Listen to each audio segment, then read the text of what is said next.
Entre les images décrites dans le monde réel et les soucoupes volantes des séries B des années 50. Cette tendance de la pop culture est devenue une réalité.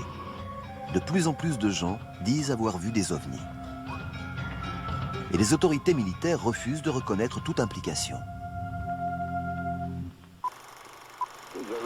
Les récents incidents rapportés ne sont en aucune manière liés à un projet secret d'une agence américaine.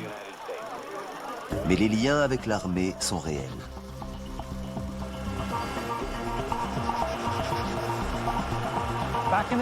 Dans les années 50, l'aviation américaine a bel et bien travaillé sur des projets de construction de vaisseaux circulaires. L'un d'eux était l'Avrocar, et il avait de l'allure. Il ressemblait à une soucoupe volante argentée. À l'apogée de la guerre froide, les Soviétiques et les Américains planchaient sur des machines expérimentales, en espérant remporter la suprématie mondiale. L'Avrocar était l'une de ces expériences secrètes. C'était une machine vraiment cool, avec un dôme transparent. Elle n'a jamais décollé de plus d'1 mètre, malgré une puissance de 3000 chevaux. L'Avrocar a donné l'idée à Paul Moeller de construire sa propre soucoupe volante.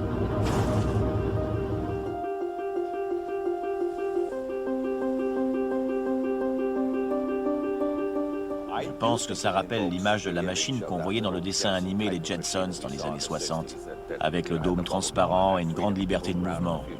Cette série a eu un grand succès aux États-Unis, et je pense que ça a éveillé la curiosité des gens.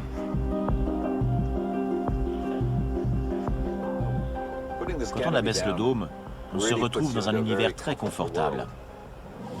Le docteur Paul Moeller vole à bord du M200X.